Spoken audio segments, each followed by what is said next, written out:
Hi, Darren Mangum here, securities attorney with the law firm of Mangum and Associates. Thanks for watching my YouTube channel. Uh, Wanted to hop on today and cover a topic that I've covered in the past, and that is when would you not use a PPM? I've talked about this a number of times in the past, but it is a continual question. Is there any circumstance where I would say, I would not use a PPM, right? And there are a few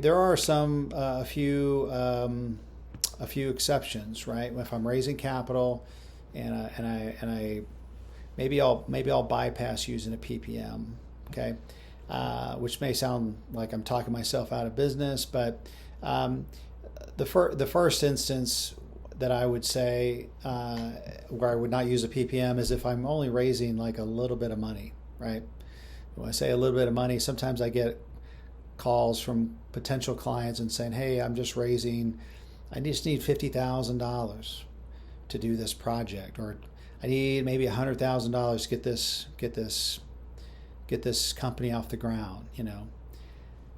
I mean, a lot of it has to do with resources, right? I mean, you've got very limited resources. Maybe you're only raising, if you're raising, I would say if you're raising under 100,000,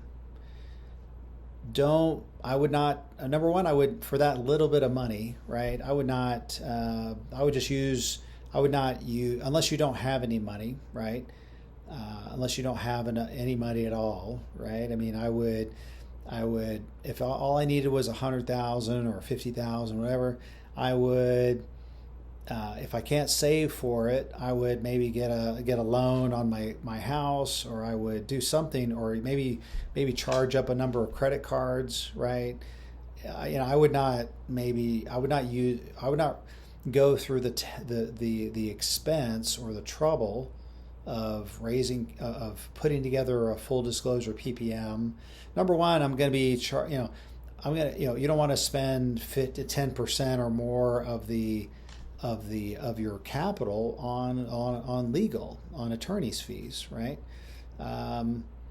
This kind of doesn't make sense, right? Unless you're planning on you're just doing a quick seed round and you're going to amend the PPM and do like another $1 million or more in the near future, then yeah, I would go ahead and make the investment in a PPM. I mean, again, you're going to be spending a chunk of that money on legal and compliance and all of that, right? So, if I'm raising over 100,000, or if I can't easily pay people back, right? Like if let's say I'm borrowing it from a friend or family, or especially like a family member.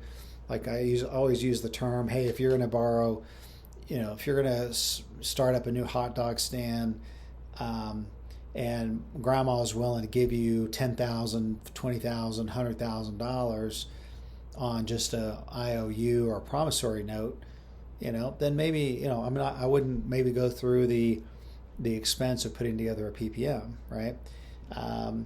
On the other hand, if grandma's giving me like $1 million and I've got that kind of exposure, it's all about exposure, right? It's all about, what is my exposure, and if this venture doesn't pan out, right? If my well-laid plans don't pan out and I wind up losing this investor's money, right? Meaning I don't lose it.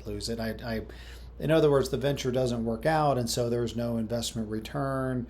There's no profits for the investor, right? So the investor loses, right? What is the likelihood of that investor suing me? Again, if you're dealing with people that you don't know that well, or even friends and family, I've seen time and time again where they start out as friends and they start out as family, but you lose their money. I don't care if it's like $1,000. I mean, to some people, it's like, oh, I hate you now, and you're no longer my grandson because you lost my money, right? If that's the scenario, or if the investor is dependent upon that money, right? You just don't want to take their money, right? Whether you have a PPM or not, you don't want to take that type of investor. If if the investment relative to their income or their risk profile is such that they can't afford to lose it, then don't take their money, right? Whether you put together a PPM or not. Again, would I put together a PPM if I was borrowing $1 million from my grandmother? Absolutely, right? Because it's a sizable amount of money. I don't have $1,000 in the bank. If I had if I don't have $1 million in the bank to pay grandma back in case things don't go well, right? I mean, unless your grandmother is like a billionaire. If your grandmother's a billionaire, okay, $1 million relative to her net worth is not a big deal, right? Hey, grandma, give me $1 million. Okay, here you go. And if it doesn't pan out, it doesn't pan out, right? But if I'm taking $1 million from my grandmother and I don't want to, I mean, if I had the money, I would just go use my own money, right? But if I'm taking it from her, it's obviously a security. People ask me, I only have one or two investors? Do I need a PPM? And the answer always is yes, unless, again, it's a little bit insignificant amount of money, or you have a relationship such that, if things go south, they're not going to come sue you, right? Because what is the PPM used for anyway? The PPM is your defense shield and protection in the event that the deal goes south. Now, if the deal is successful, everybody's making money, nobody's going to look at the PPM. Doesn't do you any good, right? Or it doesn't matter, right? Because we're all making money, right?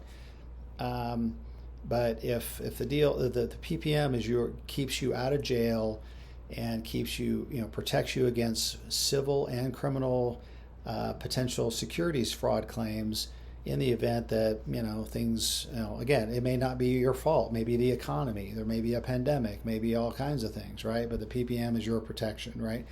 So, again, I always use the analogy of insurance. Would I go buy an insurance policy to cover me for crossing the street to, borrow a cup of sugar, right? Well, sounds kind of silly, but no, of course not, right? It's not a high risk endeavor, right? Relatively quiet street. I'm not going to be killed going across the street. But if it's higher risk, then you would likely get an insurance policy to protect that downside, right? And that really, bottom line is that's all the PPM is. It protects you from the downside in the event that downside occurs, right? And so, again, you can't predict the future. You don't know. You just have to go in with the idea that, hey, if I lose this person's money, what are the consequences, right? If it's, again, to recap, if it's a little bit of money, I'm going to be able to pay them back, right? Not a big deal. So I'm not going to use a PPM. Or if it's against somebody that, again, like your grandmother, loves you no matter what, and is not going to come throw your ass in jail if things don't go well, right? So now, again, if you have any questions about this, feel free to call me. Obviously, we're in the business of producing PPMs, and so we're likely going to. But again, everybody's different. In some cases, maybe the PPM is not right for you. Maybe your endeavor is not such that it's, you're capable of bringing on investors, right? But anyway, in any case, we can always work out a solution, point you in the right direction. If we're not able to help you, we'd be able to introduce you to somebody who can. So our bottom line is we want to take care of our clients, and want to make sure, even if you don't hire us, we want to make sure you're taken care of in the best way possible. So anyway, appreciate you watching. Thank you for watching my YouTube channel. Been doing this quite a while. I think over 10 years now I've been doing the YouTube channel. And I appreciate you watching. Thank you for liking, sharing, subscribing, and we'll see you on the next one. Thank you.